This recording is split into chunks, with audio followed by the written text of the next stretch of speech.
Hello friends, स्वागत है आपका अपने YouTube channel VN education point 45 में। ध्यान दीजिएगा दोस्तों, हम लोग खान सर का प्रैक्टिस सेट लगा रहे हैं। ध्यान दीजिएगा, इसके साथ साथ ध्यान दीजिएगा, हम लोग 20 प्रैक्टिस सेट कवर कर लिया है हम लोगों ने। जाके प्लेलिस्ट बना हुआ है वहाँ पर, जाके आप लोग फटाफट रिवीजन स्टार्ट कर दीजिए। ध्यान दीजिएगा दोस्तों, खान सर का ये आपको प्रीवियस ईयर का हम लोग 7 प्रैक्टिस सेट इसमें जो दिया था, देखिएगा यहाँ पर प्रीवियस ईयर 7 आपको 7 प्रैक्टिस सेट दिया है इसमें। काफ़ी अच्छे इसमें क्वेश्चन संग्रह शामिल है दोस्तों, इसको जरूर लगाइएगा आप लोग, क्योंकि इससे आपको अनुभव मिलेगा कि किस टाइप का प्रश्न पूछा जाता है एग्जामिनेशन में। तो इसके देखिएगा 29/1/2017 जो कि आपको ये पूछा गया था। इसके साथ साथ आपको 7 बैक टू बैक आप लोगों को मैं प्रैक्टिस करवाऊंगा अपने चैनल के माध्यम से। चैनल पर बने रहें और PDF अगर जिन्हें भी चाहिए PDF के टेलीग्राम चैनल ज्वाइन कर लीजिए, लिंक आपको डिस्क्रिप्शन बॉक्स में मिल जाएगा। ध्यान दीजिएगा, जो भी हमारे चैनल को विजिट करके नए आए हैं, हमारे चैनल को सब्सक्राइब करें, अपने दोस्तों में शेयर ज़रूर करें और लाइक और शेयर भी ज़रूर किया कीजिए, ताकि हमको मोटिवेशन मिलता रहे। दोस्तों चलिए चलते हैं सीधे प्रश्न की ओर। आज का पहला प्रश्न है कि चंपारण सत्याग्रह का आरंभ कहाँ हुआ था। देखिएगा, चंपारण सत्याग्रह का जो आरंभ हुआ था, आपको कब हुआ था, तो इसका सही आंसर हो जाएगा बी, 1917 में हुआ था। कब हुआ था? 1917 में, जब आपको गांधी जी अफ्रीका से जब भारत जब वापसी आए थे आपको 1915 ईस्वी में, तो उस समय ही, उसके बाद ही आपको 1917 में आपको चंपारण सत्याग्रह का आरंभ हुआ था। ध्यान रखेंगे। नेक्स्ट क्वेश्चन है आपका 2 नंबर, अंग्रेजों के भारत में राज्यकाल में आखिर से एक पूर्व वायसराय कौन था। देखिएगा, ध्यान देंगे दोस्तों कि आपको अंग्रेजों के भारत में आपको राज्यकाल में उस समय जो था, तो आखिर से एक पूर्व वायसराय पूछा जा रहा है। तो आखिरी वायसराय कौन थे? लॉर्ड माउंटबेटन थे, ठीक है। लेकिन आखिर से पूर्व पूछा जा रहा है, तो उस समय कौन थे? Lord Wavell. आपका B is the right answer, ठीक है। नेक्स्ट क्वेश्चन हो जाएगा आपका 3 नंबर, अभिज्ञान शाकुंतलम का प्रथम अंग्रेजी अनुवाद किसने किया। तो दोस्तों यहाँ पर देखिएगा, ये आपको स्टार क्वेश्चन है। कुछ क्वेश्चन ऐसे होते हैं जो कि आपको आंसर नहीं मालूम होता है, तो यहाँ पर इसमें ऑप्शन में है ही नहीं, तो 3 का आपको देखिए स्टार आपको हो जाएगा। लेकिन एक्चुअल में इसका आंसर होगा आपको दोस्तों विलियम जोन्स। विलियम जोन्स ने किया था आपको अंग्रेजी अनुवाद। विलियम जोन्स, ठीक है। विलियम जोन्स आपको 1789 ईस्वी में, कब? 1789 ईस्वी में विलियम जोन्स ने किया था आपको अंग्रेजी अनुवाद किसका? अभिज्ञान शाकुंतलम का। और ध्यान रहे दोस्तों, अभिज्ञान शाकुंतलम किसकी कृति है? तो आपको है कालिदास की। ध्यान रखेंगे। नेक्स्ट क्वेश्चन हो जाएगा आपका 4 नंबर की, अंग्रेजों ने बहादुर शाह द्वितीय को देश से निकाल कर कहाँ भेज दिया था। देखिएगा, अंग्रेजों ने बहादुर शाह द्वितीय को, यानी कि बहादुर शाह जफर को कहा जाता है, उसको निकाल कर कहाँ भेज दिया था। तो 4 का आपको सही उत्तर हो जाएगा दोस्तों, ए हो जाएगा आपको रंगून। कहाँ भेजा था? रंगून भेज दिया था। अगला प्रश्न है गुरु नानक का जन्म कहाँ हुआ था। तो 5 का सही उत्तर हो जाएगा तलवंडी। ये आपको पाकिस्तान में पड़ता है, ननकाना पाकिस्तान, तलवंडी में हुआ था गुरु नानक का जन्म, ठीक है। ध्यान रखेंगे आप लोग। अगला प्रश्न है आपका 6 नंबर, गोवा से पूर्व पुर्तगालियों की भारत में कौन सी राजधानी थी। देखिए, गोवा से पहले पुर्तगालियों की राजधानी कौन सी थी, कहाँ थी? कोचीन, मद्रास, बंबई या पटना। तो 6 का आपको सही उत्तर हो जाएगा दोस्तों कोचीन। कहाँ थी पुर्तगालियों की राजधानी? गोवा से पहले कोचीन थी। अगला प्रश्न है अकबर के राजदरबार में कितने रत्न थे। देखिएगा, इंपॉर्टेंट प्रश्न है ये भी। देखिए दोस्तों, इसमें काफी सब क्वेश्चन आपको महत्वपूर्ण होने वाला है, क्योंकि आपको ये प्रीवियस ईयर क्वेश्चन में PYQ लगा रहा हूँ, ठीक है। तो आप लोग ध्यान से देखेंगे सारे प्रश्न को। तो अकबर के राजदरबार में कितने रत्न थे, तो 7 का सही उत्तर हो जाएगा दोस्तों, बी हो जाएगा आपको 9 रत्न थे, ठीक है। अगला प्रश्न है आपको 8 नंबर, किसने दाऊद को पटना और हाजीपुर से खदेड़ कर बाहर कर दिया। देखिए, किसने दाऊद को पटना और हाजीपुर से खदेड़ कर बाहर कर दिया। तो 8 का दोस्तों डी हो जाएगा आपको अकबर, ठीक है। 8 का सही उत्तर हो जाएगा अकबर हो जाएगा आपका। नेक्स्ट क्वेश्चन है आपको 9 नंबर की, गुप्त वंश का अंतिम शासक कौन था। देखिए, गुप्त वंश का अंतिम शासक कौन था, तो 9 का सही उत्तर हो जाएगा बी हो जाएगा आपको विष्णुगुप्त। और वही दोस्तों गुप्त वंश का संस्थापक भी जान लीजिए कि कौन थे, तो श्रीगुप्त। कौन थे? श्रीगुप्त। अब इनके संस्थापक थे आपको गुप्त वंश के। और अंतिम शासक पूछा जा रहा है कौन था, तो विष्णुगुप्त। अगला प्रश्न है 10 नंबर की, बुद्ध से संबंधित अवसरों से जुड़े प्रतीकों में स्तूप का इसका प्रतीक है। देखिए, बुद्ध से जो संबंधित अवसरों से जुड़े प्रतीक है, ये प्रतीक में आपको स्तूप का आपको प्रतीक पूछा जा रहा है कि क्या था, स्तूप का मतलब क्या होता था है। तो 10 का आपको स्तूप का मतलब होता है मृत्यु। क्या हो जाएगा? 10 का ए हो जाएगा मृत्यु, ठीक है। गिरित्याग, घोड़ा का, इस गिरित्याग का प्रतीक क्या है? घोड़ा है। ध्यान देंगे। पहला उपदेश कहाँ दिया था? सारनाथ में दिया था, ये भी ध्यान रखेंगे साथ साथ दोस्तों।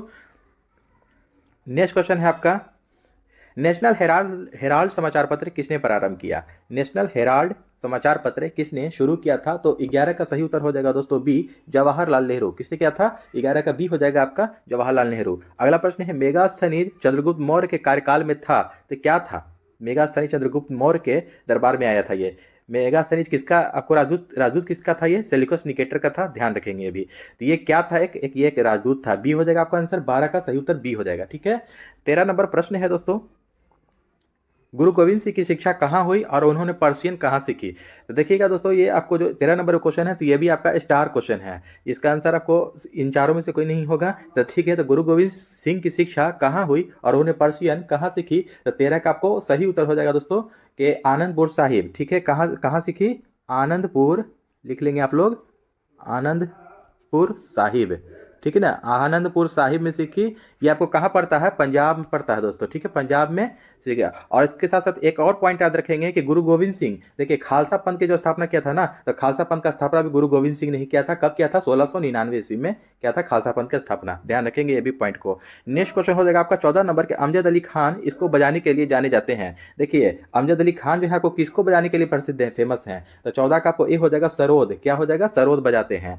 नेक्स्ट क्वेश्चन हो जाएगा आपको 15 नंबर की, अबेगस की खोज इस दौरान हुई। देखिएगा अबेगस की खोज जो हुई थी आपको किस दौरान हुई थी? तो इसमें दोस्तों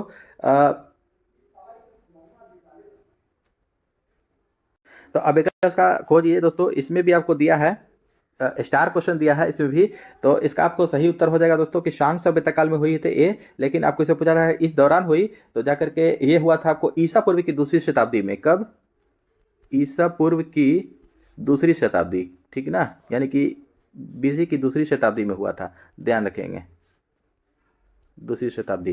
ठीक है, तो चीन में हुआ था। शांग सभ्यता काल कहाँ? ये चीन में हुआ था। अबेकस की खोज हुई थी जो। 16 नंबर प्रश्न है दोस्तों कि 18वीं शताब्दी में किस देश ने जर्मनी पर शासन किया था? देखिए 18वीं शताब्दी के बारे में पूछा जा रहा है कि कौन सा देश ने जर्मनी पर शासन किया था। तो 16 का आपको सही उत्तर हो जाएगा दोस्तों, सी हो जाएगा आपको फ्रांस। किसने किया था? फ्रांस ने शासन किया था।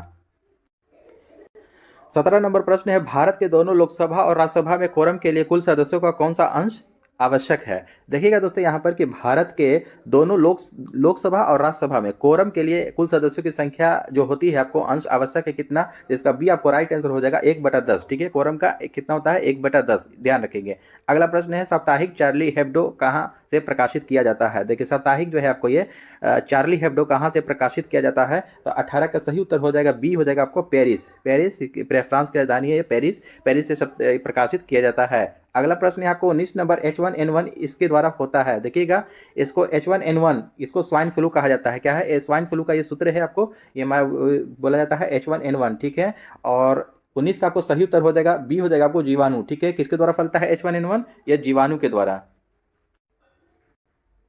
जीवाणु के द्वारा फैलता है H1N1। और वहीं दोस्तों देखिए बर्ड फ्लू का अगर सूत्र पूछ देगा तो H5N1 होता है। बर्ड फ्लू का क्या होता है? H5N1। साथ साथ इसे भी नोट करते चलेंगे। अगला प्रश्न है 20 नंबर, यहाँ एक प्रसिद्ध साहित्यिक समारोह प्रतिवर्ष आयोजित किया जाता है। कहाँ? कहाँ एक प्रसिद्ध है साहित्यिक समारोह आयोजित किया जाता है? तो 20 का ए हो जाएगा आपको जयपुर में। कहाँ? जयपुर में किया जाता है। अगला प्रश्न है आपको 21 नंबर, उत्तर प्रदेश का राजकीय फूल क्या है? देखिएगा उत्तर प्रदेश के बारे में पूछा जा रहा है कि वहां का राजकीय फूल क्या है। तो 21 का आपको देखिए पलाश हो जाएगा, बी हो जाएगा आपको सही उत्तर पलाश। पलाश जो है कि यूपी का राजकीय फूल है।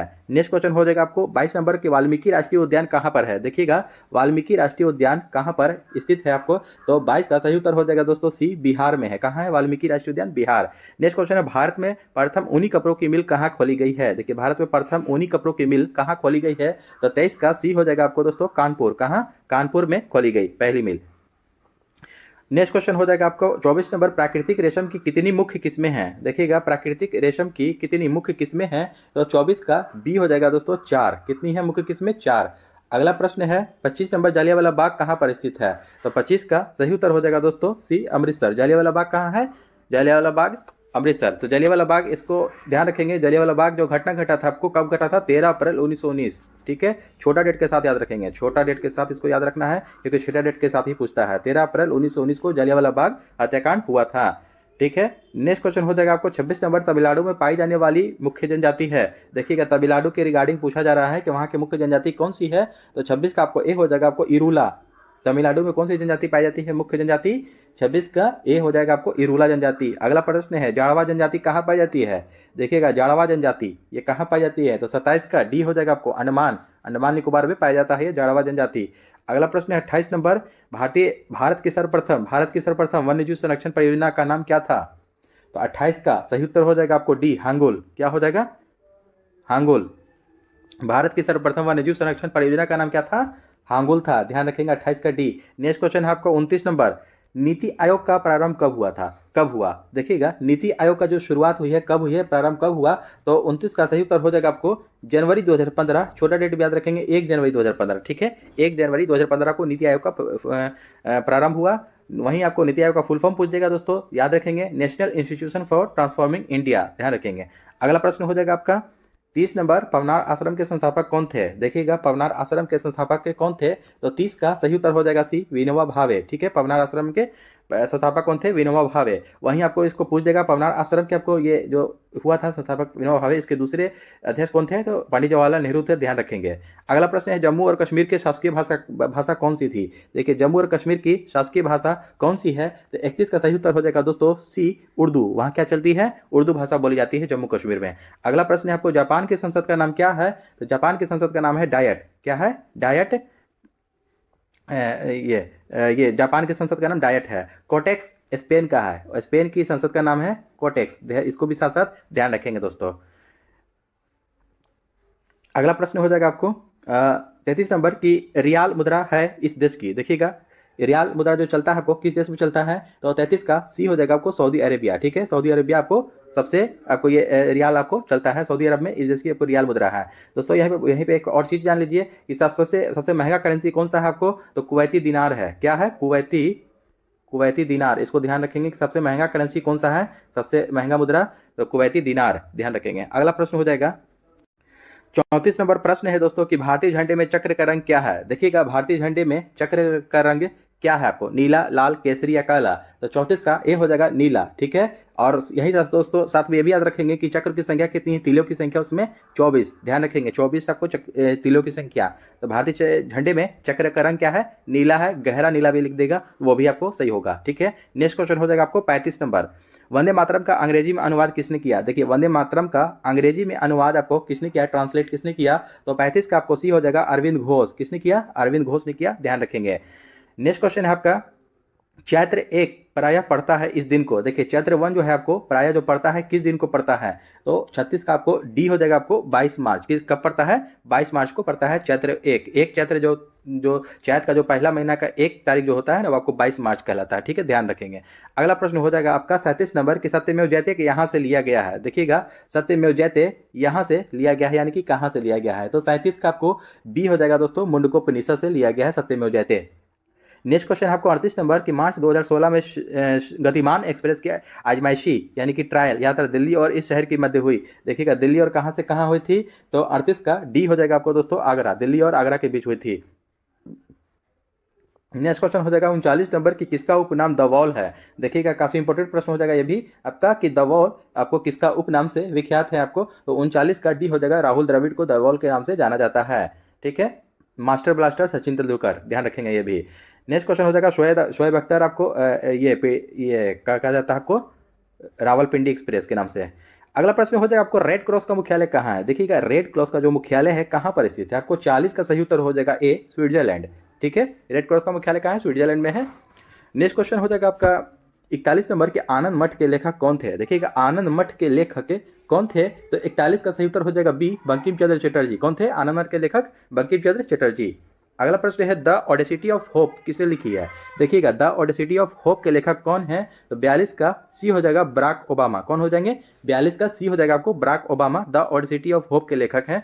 काफी इंपोर्टेंट प्रश्न बुक हो जाएगा ये, ध्यान रखेंगे आप लोग। अगला प्रश्न हो जाएगा आपको 43 नंबर कि समय के संदर्भ में प्रयुक्त संक्षिप्त रूप एडी का अर्थ क्या होता है? देखिएगा समय के संदर्भ में आपको प्रयुक्त संक्षिप्त रूप आपको एडी का फुल फॉर्म पूछा जा रहा है, तो क्या हो जाएगा आपको? बी हो जाएगा, इसका एनो डोमिनी कहा जाता है, इसको एनो डोमिनी एडी का। और वही आपको जो बीसी पूछा जाता है जिसको ईसा पूर्व कहा जाता है, बिफोर ऑफ जीसस क्राइस्ट, इसका फुल फॉर्म इसका मतलब होता है, ध्यान रखेंगे।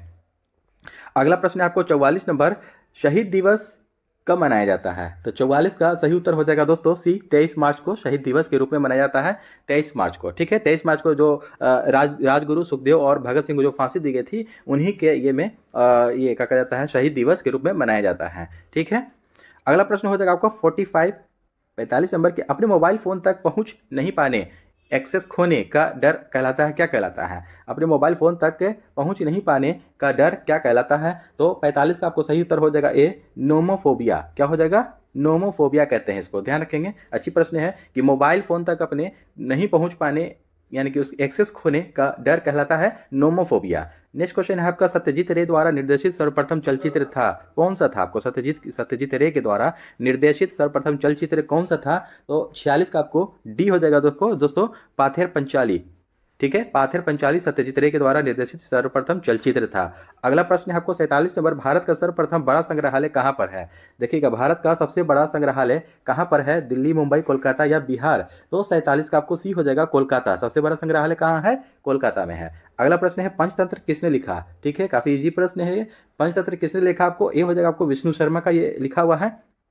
ठीक है, अगला प्रश्न है आपको, कौन अपने आयुर्वेद के ज्ञान के लिए प्रसिद्ध था? कौन अपने आयुर्वेद के ज्ञान के लिए प्रसिद्ध था, आपको फेमस था? तो 49 का सी हो जाएगा आपको धन्वंतरी। कौन थे? धन्वंतरी थे।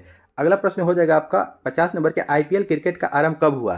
देखिएगा, काफी आपको अच्छी क्वेश्चन है आपको कि आईपीएल क्रिकेट का आपको शुरुआत जो हुआ था कब हुआ था आपको? तो 50 का दोस्तों सी हो जाएगा आपको 2008। ठीक है, 2008 से आईपीएल की शुरुआत हुई थी।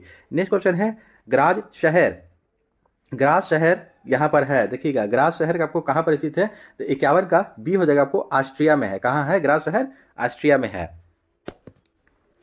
और वहीं दोस्तों ये पूछ देगा कि आईपीएल की जो शुरुआत 2008 में हुई थी यहाँ पर, इसका 50 नंबर प्रश्न में, तो उसकी सबसे पहले कौन जीता था? तो आरआर राजस्थान रॉयल जीता था। ध्यान रखेंगे, ये भी पहला टीम ही इसी ने जीता था। अगला प्रश्न हो जाएगा आपको 52 नंबर दोस्तों, कि भारतीय मानक समय ग्रीनविच माध्य समय से इतना आगे है, यानी कि कितना आगे है? भारतीय मानक जो समय का ग्रीनविच जो है आपको कितना आगे है? तो आपको ये पॉजिटिव है, आपको 5.5 घंटा है। तो 52 का दोस्तों ए हो जाएगा आपको 5.5 घंटा, 5.1/2 घंटे प्लस में, आपको इसको रखेंगे प्लस में रखेंगे पॉजिटिव में, क्योंकि 5.5 घंटा आगे है। ठीक है, ग्रीनविच समय से, तो इसको ध्यान में रखेंगे आपको। और ये भी साथ साथ दोस्तों याद रखेंगे, ग्रीनविच समय से जो भारतीय मानक समय जो गुजरती है, तो कितने राज्य से होकर गुजरती है? दोस्तों ये आपको 5 राज्य से होकर गुजरती है। उत्तर आंध्र माही क्षेत्रीय लेकर गुजरा आपको 5 राज्य से। ठीक है, उत्तर प्रदेश, आपको मध्य प्रदेश, आंध्र प्रदेश और छत्तीसगढ़ और उड़ीसा, ये 5 राज्य से होकर गुजरती है। ध्यान रखेंगे आपको। 53 नंबर प्रश्न है दोस्तों, कि दुनिया का सबसे आर्द्र स्थान कहाँ पर है? देखिएगा, दुनिया का सबसे आर्द्र स्थान, जिसको गीला स्थान कहा जाता है, उसको कौन सा है? तो ए हो जाएगा आपको एशिया। सबसे ज्यादा आपको आर्द्र स्थान कहाँ है? एशिया में है आपको। ठीक है, अगला प्रश्न है आपको, आर्द्र स्थान जिसको रामसर साइट के नाम से जाना जाता है, इसको भी आप लोग ध्यान देंगे, करंट अफेयर में आप लोग पढ़ लेंगे इसको। ठीक है, नेक्स्ट क्वेश्चन होता है, मानचित्र में समुद्र की समान गहराइयों को जोड़ने वाली रेखाओं को क्या कहते हैं? देखिए, मानचित्र में समुद्र की समान गहराइयों को जोड़ने वाली रेखाओं को क्या कहते हैं? तो 54 का आपको सही उत्तर हो जाएगा आपको सी, आइसोबाथ। ठीक है, आइसोबाथ, समान गहराई वाले को, गहराई वाला जो होता है ना, उसको जोड़ने वाली रेखा को आइसोबाथ कहते हैं। ठीक है, ध्यान रखेंगे। अगला प्रश्न हो जाएगा आपको 55 नंबर की, वह एक ठंडी और शुष्क वायु है। वह एक ठंडी और शुष्क वायु है, तो कौन इसमें से? हरिकेन, टॉर्नेडो, बोरा या साइक्लोन? तो 55 का सी हो जाएगा आपको बोरा। ठीक है, बोरा जो है कि एक ठंडी और शुष्क वायु है। नेक्स्ट क्वेश्चन हो जाएगा, यह नदी दिल्ली में है, यानी कि दिल्ली में कौन सी नदी है? यानी कि आपको 56 का सही उत्तर हो जाएगा आपको डी, यमुना। यानी कि दिल्ली कौन सी नदी? यमुना नदी है वहाँ। ठीक है, दिल्ली यमुना नदी के किनारे बसा है। अगला प्रश्न हो जाएगा आपका, इरावदी नदी इसमें जा मिलती है, यानी कि इरावदी नदी जो है आपको किसमें जाकर मिल जाती है? तो 57 का ए हो जाएगा बंगाल की खाड़ी में। कहाँ? बंगाल की खाड़ी में इरावदी नदी जाकर मिल जाती है, यानी कि उसका वहाँ संगम है, वहाँ मिलन हो जाता है। नेक्स्ट क्वेश्चन हो जाएगा आपको 58 नंबर, नदी का एक उथला विस्तार जो पैदल या गाड़ी से पार किया जा सके क्या कहलाता है? देखिएगा, नदी का एक उथला विस्तार जो पैदल या गाड़ी से पार किया जा सके वो क्या कहलाता है? तो 58 का सही उत्तर हो जाएगा ए, फियोर्ड। ठीक है, क्या कहलाता है? वो फियोर्ड कहलाता है। जो नदी का वो उथला विस्तार, एक उथला विस्तार जो पैदल या गाड़ी से पार किया जा सके वो फ्योर्ड कहलाता है। दुनिया का सबसे बड़ा द्वीप है, दुनिया का सबसे बड़ा द्वीप कौन सा है? तो 59 का सही उत्तर हो जाएगा दोस्तों ग्रीनलैंड। क्या हो जाएगा? ग्रीनलैंड। यह एक संग्रहित फल है, इसमें से कौन सा एक संग्रहित फल है? शहतूत, स्ट्रॉबेरी, शरीफा या लीची? तो 60 का ए हो जाएगा आपको शहतूत। शहतूत एक संग्रहित फल है। नेक्स्ट क्वेश्चन हो जाएगा आपको दोस्तों 61 नंबर, देखिएगा यहाँ से विज्ञान एवं गणित है, तो गणित के लिए आप लोग पीडीएफ ले लेंगे हमारे टेलीग्राम चैनल ज्वाइन करके, और यहाँ से विज्ञान में एनालिसिस करवाऊंगा। तो लाइपेज द्वारा वसा के जलीय अपघटन पर मिलता है। देखिएगा, लाइपेज द्वारा वसा के जलीय अपघटन पर मिलता है, तो क्या मिलता है? तो 61 का आपको सही उत्तर हो जाएगा बी, वसीय अम्ल और ग्लिसरॉल। क्या मिलता है? वसीय अम्ल और ग्लिसरॉल मिलता है। अगला प्रश्न हो जाएगा आपको 62 नंबर, मात्रा यूटी प्लस टी चिन्हों का अर्थ सामान्य है, क्या आयाम हो जाएगा? देखिएगा, मात्रा यूटी प्लस टी का आयाम क्या हो जाएगा आपका? 62 का सही उत्तर हो जाएगा सी, एल टी। क्या हो जाएगा? L T. नेक्स्ट क्वेश्चन हो जाएगा, क्लासिकल भौतिकी के नियम इन कणों पर लागू होते हैं। देखिएगा, क्लासिकल भौतिकी के नियम इन कणों पर लागू होते हैं जिनका आकार है क्या? 63 का बी हो जाएगा आपको ग्रेटर देन 10⁻⁻8 मीटर। ठीक है, ग्रेटर देन आपको 10⁻⁻8 मीटर। अगला प्रश्न हो जाएगा आपको 64 नंबर, कार का एक पहिया जो सड़क पर चल रहा है। देखिएगा कार का एक जो पहिया है जो सड़क पर चल रहा है तो वो क्या आपको देगा। तो 64 का आपको बी हो जाएगा दोस्तों स्थैतिक घर्षण, गतिज घर्षण और रोलिंग घर्षण। क्योंकि देखिए स्थैतिक घर्षण भी स्थिति ऊर्जा भी लग रहा है वहाँ पर, घर्षण में घर्षण सभी में होगा, ठीक है, क्योंकि वो चल रहा है पहिया, ठीक है। तो घर्षण स्थैतिक घर्षण, गतिज चल रहा है तो गतिज घर्षण, और रोलिंग यानी कि वो पहिया घूम रहा है तो रोलिंग घर्षण, ठीक है। ये आपको B is the right answer. अगला प्रश्न हो जाएगा आपको 65 नंबर की ध्वनि की गति भी और माध्यम का घनत्व पी के मध्य यह संबंध क्या है। देखिएगा ध्वनि की गति भी, माध्यम का घनत्व P के मध्य यह संबंध है आपको, तो इसमें से कौन सा फॉर्मूला हो जाएगा। तो 65 का बी हो जाएगा दोस्तों V square proportional to √1/P, ठीक है, ध्यान रखेंगे, ये वाला आपका सही उत्तर हो जाएगा। नेक्स्ट क्वेश्चन हो जाएगा आपको 66 नंबर, बैगनी प्रकाश के लैम्डा का प्रास mm में है कितना है आपको। देखिएगा बैगनी प्रकाश का आपको लैम्डा में पूछा जा रहा है, प्रास आपको कितना हो जाएगा, यानी कि लैम्डा नहीं सॉरी एंगस्ट्रॉम हो जाएगा ये, ठीक है। तो 66 नहीं लैम्डा ही है, सॉरी माफ़ कीजिएगा, लैम्डा ही है। तो बैगनी के प्रकाश के लैम्डा में प्रास आपको हो जाएगा आपको, तो 66 का सही उत्तर हो जाएगा दोस्तों ए हो जाएगा, 450 से 500 हो जाएगा लैम्डा। 67 नंबर प्रश्न है दोस्तों कि एक रोगी के शरीर के अंदर देखने के लिए क्या उपयोगी है। देखिएगा एक रोगी के शरीर के अंदर देखने के लिए क्या उपयोगी होता है, अवतल लेंस, उत्तल लेंस, प्रकाशी तंतु या प्रिज्म। तो 67 का सी हो जाएगा आपको प्रकाशी तंतु, क्या हो जाएगा प्रकाशी तंतु। नेक्स्ट क्वेश्चन है उत्तरी गोलार्ध में सबसे लंबी रात्रि कब होती है। उत्तरी गोलार्ध में पूछा जा रहा है कि सबसे लंबी रात्रि कब होती है। तो 68 का आपको बी हो जाएगा आपको, उत्तरी गोलार्ध में सबसे लंबी रात 22 दिसंबर को कब होती है उत्तरी गोलार्ध में। 68 का बी हो जाएगा आपको 22 दिसंबर को सबसे लंबी रात होती है। 69 नंबर प्रश्न है कि दो बिंदुओं के आवेश के मध्य बल F और उनके मध्य की दूरी r के बीच संबंध क्या हो जाएगा आपका। दो बिंदुओं के आवेश के मध्य बल F और उनके मध्य की दूरी r के बीच आपको संबंध पूछा जा रहा है, क्या हो जाएगा।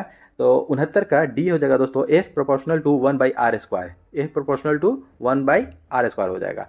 नेक्स्ट क्वेश्चन है 70 नंबर के एक लौह चुंबकीय पदार्थ के लिए उसकी चुंबकीय सुग्राह्यता के लिए यह सत्य है, क्या सत्य है कि एक लौह चुंबकीय पदार्थ के लिए उसकी चुंबकीय सुग्राह्यता के लिए क्या सत्य है। तो 70 का बी हो जाएगा अधिक, क्या हो जाएगा अधिक हो जाएगा। नेक्स्ट क्वेश्चन हो जाएगा आपको 70 के बाद 71, जब प्रकाश दूसरे माध्यम के अंदर जाता है। देखिएगा जब एक प्रकाश जो है आपको दूसरे माध्यम के अंदर जाता है तो क्या होता है। तो 71 का बी हो जाएगा दोस्तों, उसकी आवृत्ति में परिवर्तन नहीं आता है, ठीक है ना, उसकी आवृत्ति में परिवर्तन नहीं आता है, उसकी चाल बदल जाएगी लेकिन आवृत्ति में परिवर्तन नहीं आता है। नेक्स्ट क्वेश्चन हो जाएगा आपका दोस्तों 72 दो संख्याओं, यहाँ पर देखिएगा ये मैथ है दोस्तों, मैथ के लिए मैं आपको यहाँ से PDF दे देता हूँ मैं टेलीग्राम पे, वहाँ से कनेक्ट हो जाए, वहाँ से ज्वाइन होकर के ले सकते हैं और प्रैक्टिस कीजिएगा। 75 नंबर प्रश्न है दोस्तों कि सेल्सियस पैमाने में 5 डिग्री फ़ारेनहाइट बराबर है, यानी कि कितना है सेल्सियस पैमाने में पूछा जा रहा है कि आपको 5 डिग्री फ़ारेनहाइट किसके बराबर हो जाएगा। तो इसका आपको डी हो जाएगा उत्तर दोस्तों -15 डिग्री सेल्सियस। कैसे होगा दोस्तों, इसके लिए आपको सूत्र याद होना चाहिए कि C-0 होता है, ठीक है, C-0 और इसको 100 बराबर भाग में बांटा जाता है = F-32 होता है। तो फ़ारेनहाइट कितना दिया है मेरा 5 दिया है, -32 हो जाएगा आपका बटा में 180 बराबर भाग में इसको बांटा जाता है दोस्तों। यहाँ पर आपको देखिएगा 0 से 0 कैंसिल हो जाएगा यहाँ, ठीक है, 2 9 18 2 5 10, ठीक है, इस तरह से हो जाएगा आपको। तो फिर क्या बचेगा C/5 = 32 में से 5 जाएगा तो 27 बचेगा, -27/9 ये कट गया, 9 तिया 27 कट जाएगा यहाँ पर, तो -3 आ गया। तो C = क्या हो जाएगा टोटल, C = 5 तिया 15, -15 में आ जाएगा ना, तो -15, इसलिए आपको -15 डिग्री सेल्सियस हो जाएगा आपको सेल्सियस में। ये आपको सूत्र याद होना चाहिए, ठीक है। चारों पैमाना में कोई भी पूछ सकता है सेल्सियस से फ़ारेनहाइट या फ़ारेनहाइट से सेल्सियस निकालने के लिए आपको पूछ देगा, तो यहाँ पर आपको इस सूत्र से बन जाएगा। नेक्स्ट क्वेश्चन हो जाएगा आपको दोस्तों 83 नंबर प्रश्न है दोस्तों, चक्रण क्वांटम संख्या के कितने मान संभव हैं। देखिएगा चक्रण क्वांटम संख्या के कितने मान संभव हैं। तो 83 का ए हो जाएगा 2 मान संभव हैं चक्रण क्वांटम संख्या के। अगला प्रश्न है 84 नंबर के एक धातु के फॉस्फेट का सूत्र MHPO4 है, इसके क्लोराइड का सूत्र क्या हो जाएगा। इसके क्लोराइड का सूत्र क्या हो जाएगा। तो इसका दोस्तों सही उत्तर हो जाएगा आपको सी हो जाएगा NCl2, ठीक है, NCl2 होगा। क्लोराइड का सूत्र क्या हो जाएगा NCl2 हो जाएगा इसका सही उत्तर। अगला प्रश्न हो जाएगा दोस्तों 85 नंबर, किसमें sp संकलित कार्बन है। देखिएगा किसमें sp संकलित कार्बन है, CH4 CH2 CH double bond CH D और D है आपको CH3 किसमें आपको sp संकलित कार्बन है। तो 85 का C हो जाएगा दोस्तों CH डबल बॉन्ड CH, ठीक है, ये आपको इसमें संकलित कार्बन है, sp संकलित। अगला प्रश्न है 86 नंबर के H बम इस पर आधारित है, यानी कि हाइड्रोजन बम किस पर आधारित है? तो 86 का आपको सही उत्तर हो जाएगा बी, नाभिकीय संलयन। क्या है? हाइड्रोजन बम जो होता है ना वो नाभिकीय संलयन पर आधारित होता है, और यह परमाणु बम पूछ देगा तो आपको नाभिकीय विखंडन पर आधारित होता है, ध्यान रखेंगे। नेक्स्ट क्वेश्चन है आपको 87 नंबर की, इसका ऑक्सीकरण अंक सदैव 1 होता है। किसका ऑक्सीकरण अंक जो है कि हमेशा 1 होता है? तो 87 का सही उत्तर हो जाएगा दोस्तों, ये हो जाएगा F, यानी कि फ्लोरीन का, F का हो जाएगा, सॉरी फ्लोरीन नहीं F। तो इसका ऑक्सीकरण अंक एक सदैव 1 होता है, ये आपको F हो जाएगा, फ्लोरीन ही हो जाएगा। तो अगला प्रश्न है दोस्तों 88 नंबर, CO2 के 1 मोल में होते हैं, देखिएगा यानी कि कार्बन डाइऑक्साइड का पूछ रहा है कि 1 मोल में होते हैं तो कितने होते हैं? तो 88 का सही उत्तर हो जाएगा दोस्तों D, 6 × 10⁻23 कार्बन परमाणु, ठीक है, यह हो जाएगा आपको राइट आंसर। अगला प्रश्न हो जाएगा आपको 89 नंबर, N2 + O2 रिएक्शन कराया जाएगा 2NO के लिए, क्या हो जाएगा? तो 89 का सही उत्तर हो जाएगा A, Kc = Kp, ठीक है, इसको याद रखेंगे, सूत्र है ये। अगला प्रश्न हो जाएगा आपको 90 नंबर, सिद्धांत डेल्टा P डेल्टा X से ग्रेटर देन H/4 के लिए क्या हो जाएगा आपको? तो 90 का सही उत्तर हो जाएगा दोस्तों B, हाइजेनबर्ग का अनिश्चितता सिद्धांत है, ठीक ना, हाइजेनबर्ग का अनिश्चितता सिद्धांत है, ये ध्यान रखेंगे।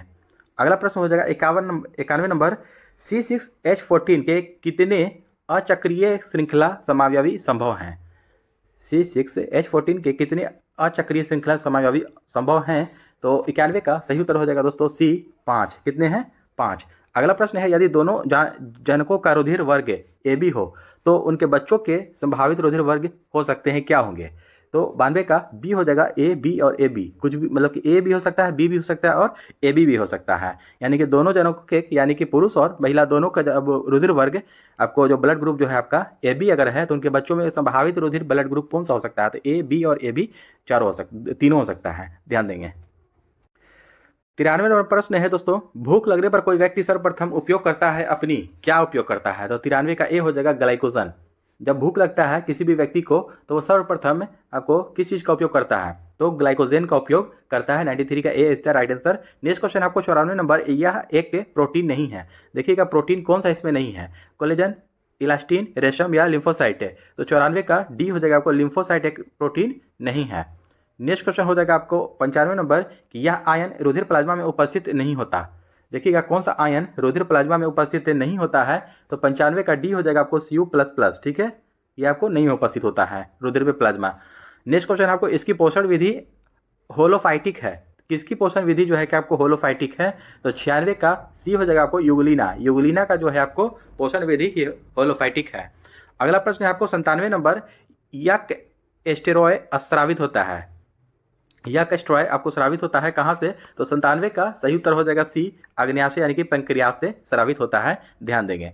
अगला प्रश्न है आपको 98 नंबर, यह श्वसन श्रृंखला का उपयोग कर पादप कोशिकाओं में ऊर्जा का उत्पाद करता है, देखिएगा यह श्वसन श्रृंखला का उपयोग करके पादप कोशिकाओं में यानी कि प्लांटी में आपको ऊर्जा का उत्पाद करता है, कौन सी ऊर्जा का? तो 98 का आपको सही उत्तर हो जाएगा B, माइटोकॉन्ड्रिया, क्या हो जाएगा? माइटोकॉन्ड्रिया का उत्पाद करता है। अगला प्रश्न है 99 नंबर, विषाणुओं में होता है तो क्या होता है? विषाणु यानी कि वायरस में क्या होता है? तो इसका हो जाएगा आपको D, या तो RNA या DNA, ठीक है ना, या तो RNA होता है या DNA होता है विषाणुओं में। अगला प्रश्न है आपको 100 नंबर, और आज का अंतिम प्रश्न है कि एक पायस में परिक्षेपित कणों का आकार इस परास में होता है, देखिएगा एक पायस में परिक्षेपित कणों का आकार जो होता है आपको कितने के परास में होता है? तो 100 का सही उत्तर हो जाएगा B, 10 एंगस्ट्रॉम से 100 एंगस्ट्रॉम, ठीक है, 10 एंगस्ट्रॉम से आपको 100 एंगस्ट्रॉम के बीच होता है। तो दोस्तों आई होप कि आज का सेशन भी अच्छा लगा हो तो हमारे चैनल को सब्सक्राइब करें और अपने दोस्तों में शेयर करना ना भूलें। जय हिंद।